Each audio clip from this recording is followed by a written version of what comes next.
Assalamualaikum warahmatullahi wabarakatuh. Saya Arjuna Rema Putra ingin mempresentasikan ujian akhir semester, yaitu ujian akhir semester mata kuliah Knowledge Management System dengan judul sentralisasi data terkait kendala mahasiswa di bidang akademi dan administrasi.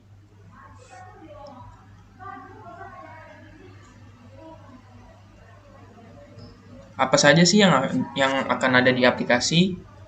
Jadi saat di dalam presentasi ini saya yang pertama akan menentukan jenis KMS, yaitu di dalam jenis KMS ada capture system, sharing system, knowledge system, dan kombinasi.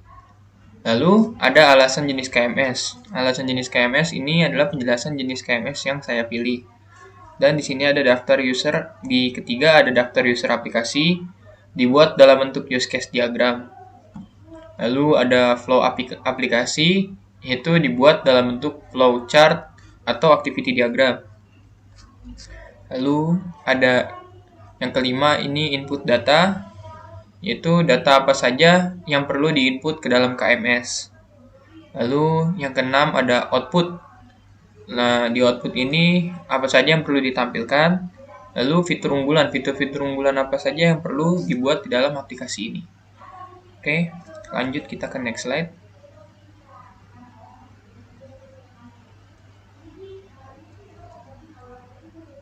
Aduh, sebentar.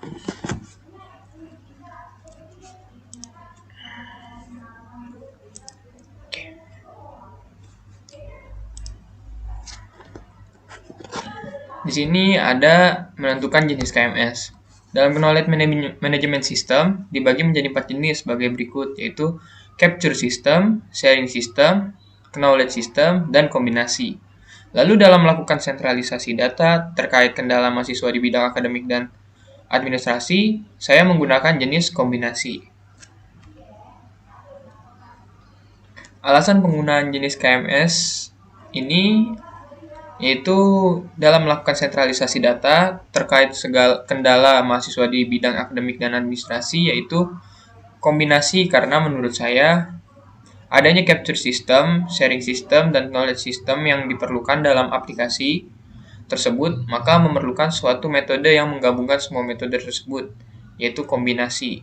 Metode tersebut sangat kompatibel karena merangkup semuanya.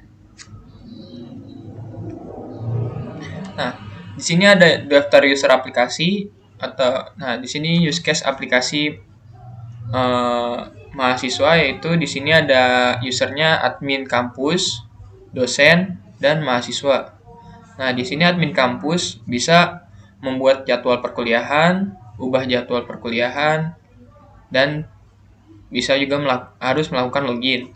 Dan mahasiswa juga melakukan login, bisa memilih KRS, pilih role yang nanti ingin masuki, dia memilih role-nya mau jadi mahasiswa, dosen. Tapi kalau misalnya mahasiswa, pasti pilihnya mahasiswa, pilih role.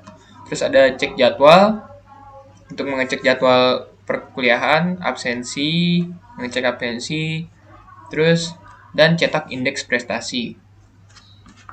Nah, di sini ada dosen.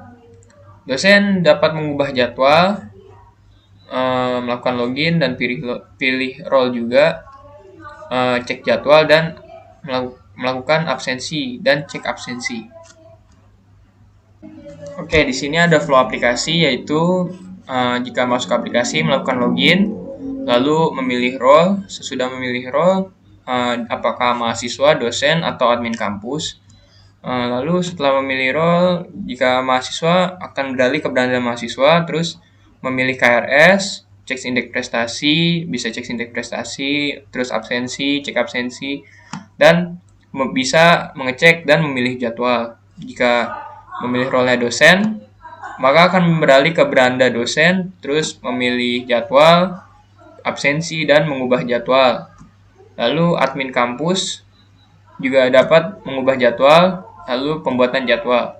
Jika semua proses sudah dilakukan pengecekan.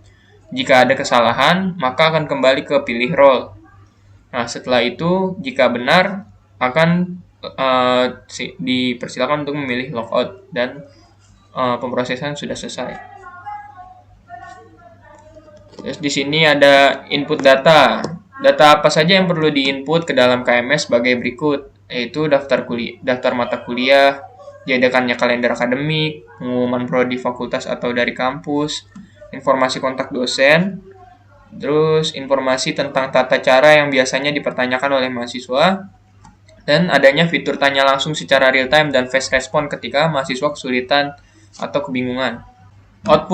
Output apa saja yang perlu ditampilkan sebagai berikut, yaitu sistem dapat menunjukkan list tagihan bayaran mahasiswa, terus bisa menampilkan langsung nilai ujian yang telah dilaksanakan oleh mahasiswa, mata kuliah yang diambil oleh mahasiswa, ranking jumlah pertanyaan dan keluhan, ranking ulasan dosen terbanyak, dan laporan penanganan keluhan per channel.